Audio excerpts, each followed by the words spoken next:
Today I wanted to discuss, what are you having your children worship? We are almost getting close to Christmas Day, which is a very big celebration amongst Kenyans, especially those ones who claim to be Christians. Now, Christmas has nothing to do with Christianity. It's not mentioned in the Bible, and there is no indication when Jesus was born. But the few clues that the Bible gives shows that he was probably born during summer, because the story goes that there were some shepherds who were herding their sheep and they saw a moving star, and that led them to look for the newly born Messiah. Now, during winter months, the sky is overcast. You cannot see the stars. So that's a small clue that it could not have been in December. Probably he was born in April or May.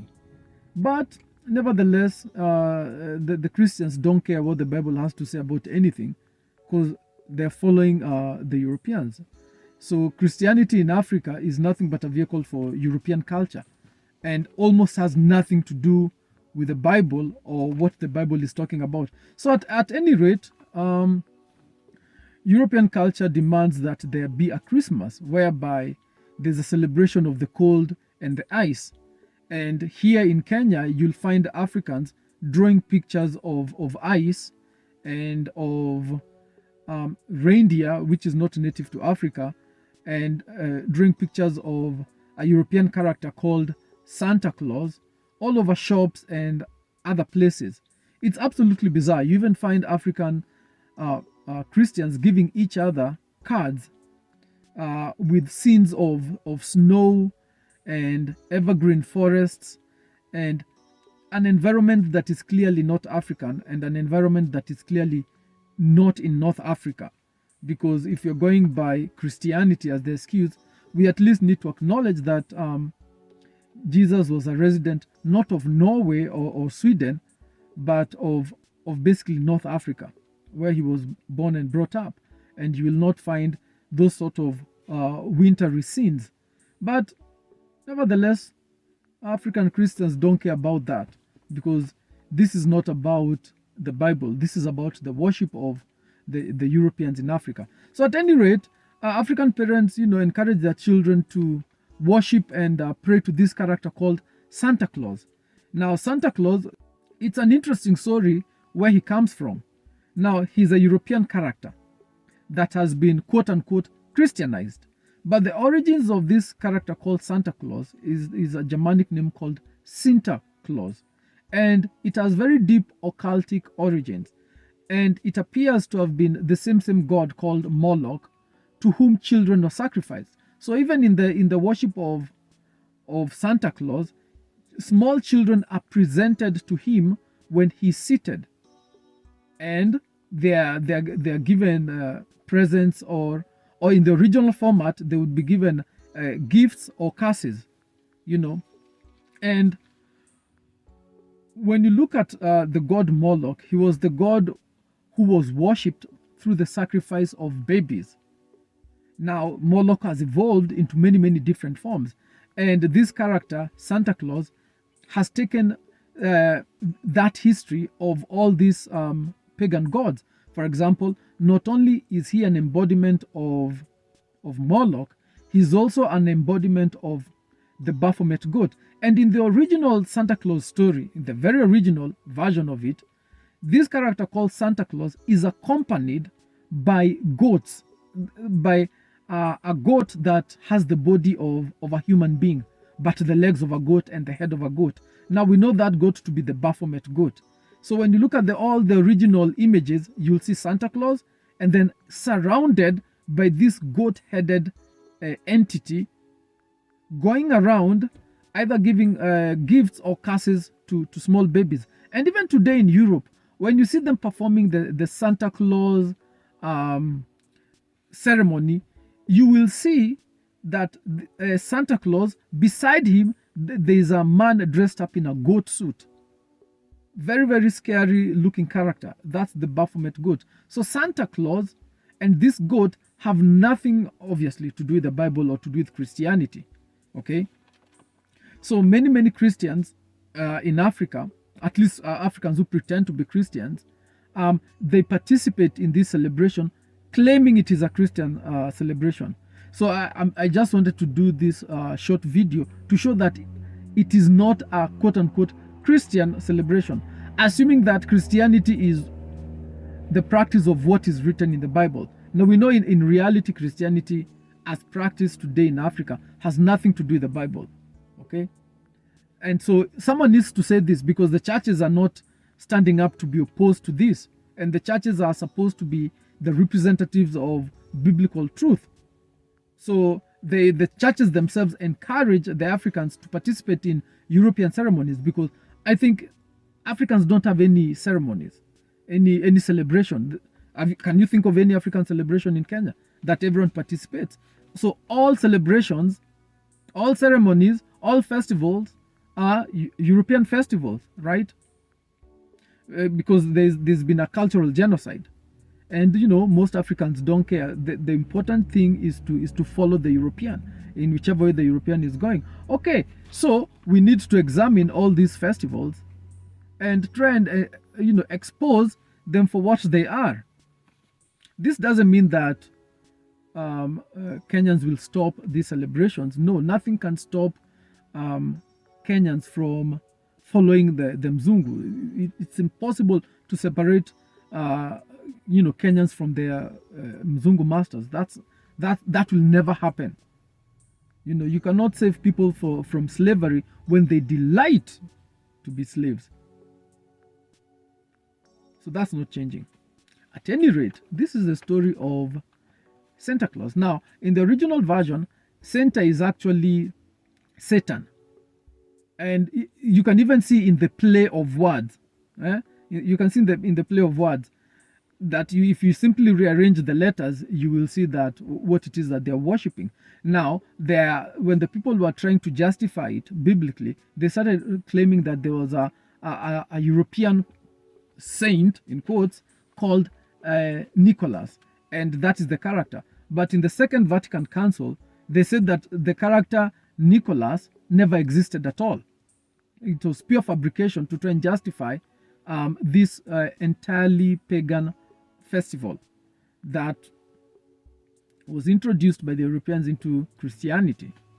So in the original version, Santa was an elf. Before he became an old Mzungu man, he was an elf. And when you look at the dictionary, you can even look at it right now. An elf is a wandering spirit. An elf is an evil spirit. An elf is a devil. So when Santa Claus shows up, apparently he's supposed to say 3 words: ho, ho, ho. Now, most people don't even know what that means, but that phrase itself has very deep occultic meanings. And we do not want to go too deeply into the occult, because this is not about, we don't want to talk about the occult. The only thing we wanted to talk about is the fact that African parents participate in this festival of the worship of this European character called Santa Claus. And children are encouraged to worship and to look upon him as an alternate god. So you find very small African children being presented to a guy wearing, this funny costume that is always red, and there are deep occultic reasons why the costume is red and why he wears that funny looking hat. All of it has meaning, and we don't go to explore what the meaning is in this video. All we want to say is, when you present your African children to a Mzungu character and encourage your children to look up to that character, what are you doing to the child? So Africans are trained from a very early age through Christianity, at least the false Christianity that is practiced here. They're encouraged from a very early age to worship the Mzungu as God. And this has extremely devastating effects as these African children grow up. That's why you find grown African men groveling towards the Mzungu. Even when they become the president, even when they become very powerful, it makes no difference. They will still bow down to the Mzungu and worship the Mzungu as God, because from the time they were very small, they were encouraged to worship the Mzungu. The character is always a Mzungu. And even when they import the videos and the movies about Santa Claus during it's always a Mzungu dressed in red, right? So automatically we associate them with being deity, and we associate ourselves with not being deity.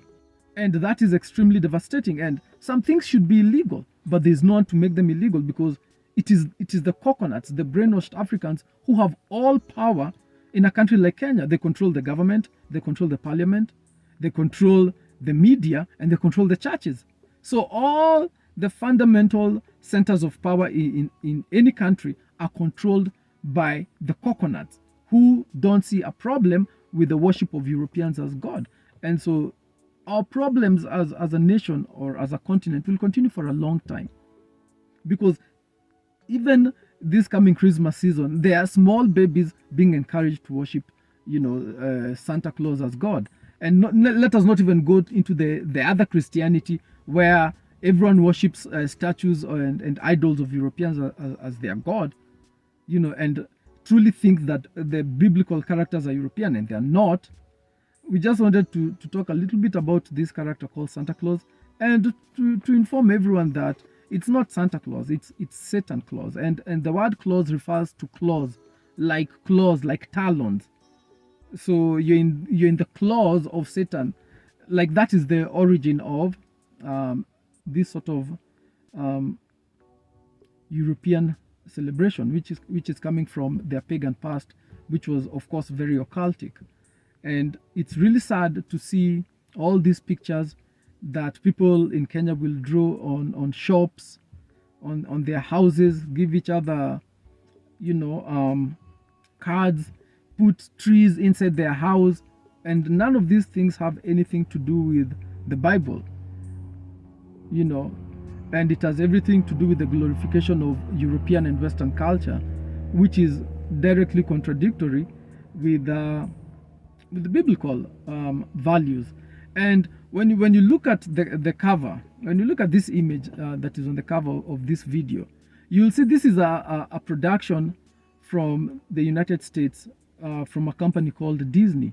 And they are giving you, they are showing you blatantly what this is all about.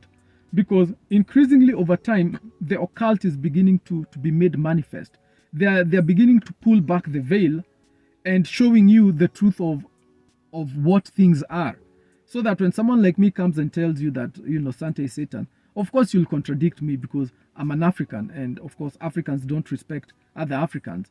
It's only the Mzungu who can establish what the truth is, right? Who can define the truth in the brains of most Africans. So that's why I opted to put this image, to use this image, so that you who's watching, you can see from your Mzungu master himself showing you that Santa is in fact Satan. So the question becomes, what are you having your children worship? So you should really reconsider participating in this sort of thing and get out of it while you can. But more to the point, we also need legislation to kind of control this sort of thing, because this sort of thing is on the same continuum as the new Western ceremonies and festivals they're introducing into Kenya. You'll see that they're beginning to introduce Halloween and encourage our children to participate in it. How come we don't invent our own festival that has something to do with us and celebrate it? But again, the coconuts have total power over Kenya. So there's no pushback, there's no stopping it, and there's nothing much we can do, because the people, the bulk of the population in Kenya, they want to be slaves. You see what I'm saying? They want to worship the Mzungu. They want to participate in Mzungu festivals.